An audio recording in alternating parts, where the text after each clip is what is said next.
Hi guys, welcome back to my YouTube channel. ನಾನು already ready ಆಗಿದ್ದೀನಿ. ಹಬ್ಬಕ್ಕೋಸ್ಕರ ನಾನು ಮಾರ್ಕೆಟಿಗೆ ಹೋಗ್ತಾ ಇದ್ದೀನಿ. ಏನೇನು ಬೇಕು ಅಂತ ಹೇಳಿಬಿಟ್ಟು ಸ್ವಲ್ಪ ಗ್ಲಿಮ್ಸ್ನ ನಾನು ಮಾರ್ಕೆಟಿಂದು ಮಾಡೋದನ್ನ ಹಾಕಿರ್ತೀನಿ. 10 seconds later.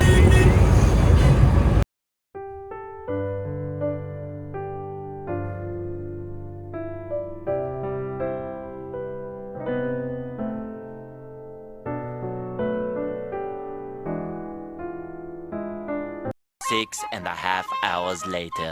ಹೇ ಗಾಯ್ಸ್, ಎಲ್ಲ ಮಾರ್ಕೆಟೆಲ್ಲ ಆಗಿ ಬಂದಮೇಲೆ ನನಗೆ ಫುಲ್ ಸುಸ್ತಾಗ್ಬಿಟ್ಟಿತ್ತು. ಸ್ವಲ್ಪ ಹೊತ್ತು ಮಲ್ಕೊಂಡು ಇವಾಗ ಫ್ರೆಶ್ ಅಪ್ ಆಗಿ ಫೇಸ್ ವಾಶ್ ಎಲ್ಲ ಮಾಡ್ಕೊಂಡು ಬಂದಿದ್ದೀನಿ. ಇದೆಲ್ಲ ಅದೇ, ಇಗ್ನೋರ್ ಮಾಡಬೇಡಿ. ಇವಾಗ ಡೆಕೋರೇಷನ್ ಮಾಡೋಣ. ಏನು ಸ್ಕ್ರೀನ್ ಕಾಣ್ತಿದೆ ಅದೆಲ್ಲ ನಾನು ನೈಟೇ ಹಾಕಿಬಿಟ್ಟಿದ್ದೆ. ಈಸಿ ಆಗುತ್ತೆ ಅಂತ ಹೇಳಿಬಿಟ್ಟು ಅದೇನು ರೌಂಡ್ ಹೂವು ಕಾಣ್ತಾ ಇದೆ ಅದಕ್ಕೆಲ್ಲ ಡೆಕೋರೇಷನ್ ಮಾಡಬೇಕು ಇನ್ನು. ಹೆಂಗೆ ಮಾಡೋದು ಅಂತ ಹೇಳಿಬಿಟ್ಟು ನೋಡ್ತಾ ಇದ್ದೀವಿ.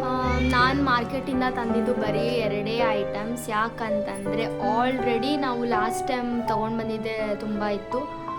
ಮತ್ತೆ ಯಾಕೆ ಅಂತ ಹೇಳಿಬಿಟ್ಟು ನಾವು ತರೋದಕ್ಕೆ ಹೋಗಲಿಲ್ಲ. ಇದೇನಿದೆ ಆ ಇದು ಲೈಟ್ ಒಂದು ತೊಗೊಂಡಿದ್ದೀವಿ. ಆಮೇಲೆ ಇದೊಂದು ಹ್ಯಾಂಗಿಂಗ್ಸ್, ಇದೇನು ಹ್ಯಾಂಗಿಂಗ್ ಅದೊಂದು ಎತ್ಕೊಂಡಿದ್ದೀವಿ. ಇನ್ನು ಮಿಕ್ಕಿದೆಲ್ಲ ಲಾಸ್ಟ್ ಟೈಮ್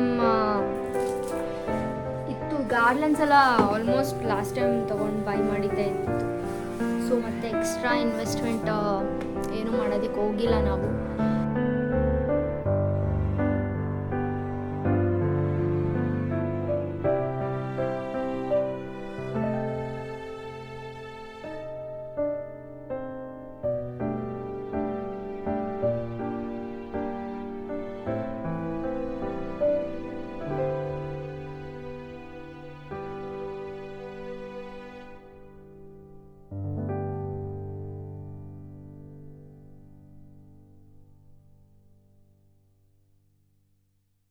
ಟೈಟಾಗಿ ಕೂರ್ಬೇಕಂತಂದರೆ ನಾವು ಪ್ಲಾಸ್ಟರ್ ಹಾಕಬೇಕು. ಅದನ್ನು ಪ್ಲಾಸ್ಟ್ರು ಹಾಕಿ ಟೈಟಾಗೆ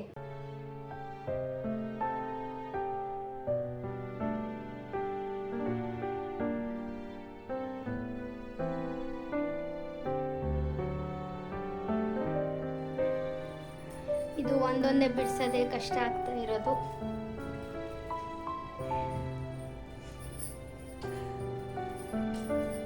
ನಮ್ಮಮ್ಮ ಬಿಡಿಸ್ತಾ ಇದ್ದಾರೆ. ಫೈನಲಿ ಬಿಡಿಸಾಯ್ತು.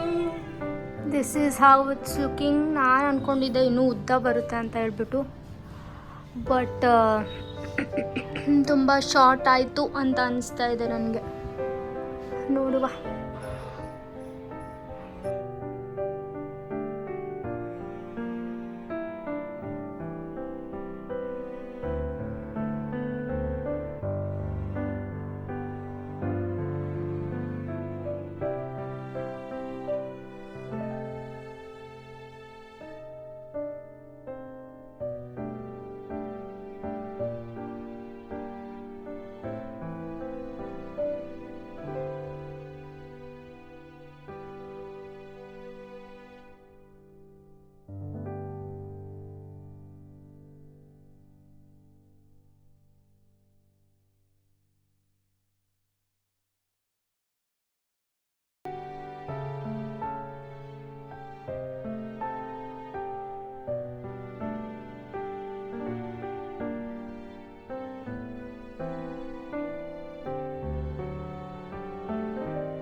ಇಷ್ಟು ಆಗಿದೆ. ಅದೇನು ಪೈಪ್ ಇದೆ ಅದೇನು ಮಾಡ್ಬೇಕು ನನಗೆ ಗೊತ್ತಾಗ್ತಾ ಇಲ್ಲ. ಅದು ಕಾಣ್ತಾ ಇದೆ ಬಾಳೆ ದಿಂಡು ಅಂತ ಹೇಳ್ತಾರಲ್ಲ, ಅದನ್ನ ಸೈಡಿಗೆ ಇಟ್ಟರೆ ಅದು ಸೈಡಿಗಿರೋದು ಕವರ್ ಆಗಿಬಿಡುತ್ತೆ. ಬಟ್ ಅದು ಮೇಲೆ ಏನಿದೆ ಅದು ಪೈಪ್ ಕಾಣಿಸ್ತಾ ಇದೆ. ಅದೇ ಗೊತ್ತಾಗ್ತಾ ಇಲ್ಲ ಏನು ಮಾಡೋದು ಅಂತ ಹೇಳಿಬಿಟ್ಟು. ಹೂವು ಹಾಕೋಣ ಅಂದರೆ ಫುಲ್ಲು ಜಾತ್ರೆ ಥರ ಅಸಹ್ಯ ಆಗಿಬಿಡುತ್ತೆ ಅಂತ ನನಗೆ ಅನಿಸ್ತಿದೆ. ನೋಡೋಣ ಮಾರ್ನಿಂಗ್ ಬಾಳೆದಿಂಡು ಇಟ್ಟ ಮೇಲೆ ಹೆಂಗೆ ಕಾಣಿಸುತ್ತೆ ಅಂತ ಹೇಳ್ಬಿಟ್ಟು. ನಾಳೆನೇ ಪೂಜೆ ಇರೋದ್ರಿಂದ ನೋಡಿ ಮಾಡಬೇಕು. ಇಷ್ಟೇ. ಹೆಂಗೆ ಬಂದಿದೆ ಅಂತ ಹೇಳಿಬಿಟ್ಟು ನೀವು ಕಮೆಂಟಲ್ಲಿ ನನಗೆ ತಿಳಿಸಿ. I hope you guys like this video. ಇಷ್ಟ ಆಗಿದ್ರೆ ಲೈಕ್ ಮಾಡಿ, ಇಲ್ಲಾಂದರೆ ಡಿಸ್ಲೈಕ್ ಮಾಡಿ.